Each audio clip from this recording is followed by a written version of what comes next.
What's up, guys? Brandon Chaden, BST Classics in Norwalk, Iowa. Wanted to come to you and give you an update on the 58 Willys wagon that we've been working on. Doing a lot of patchwork on the rusty metal. You guys may have seen that we got it blasted and got it in epoxy primer. So let's check out some of our repairs.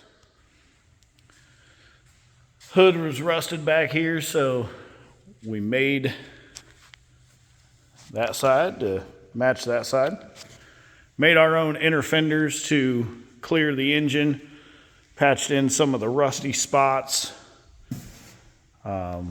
We got some work to do that we're going to start on the doors tomorrow. This lower flange is pretty messed up. Patched in some stuff here. Yeah, both doors are pretty bad.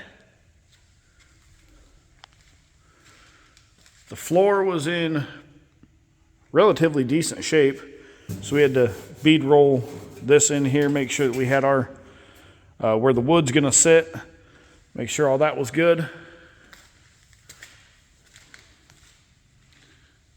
Hit that like and subscribe. Comment down below, help us build up this channel. Appreciate every one of you guys.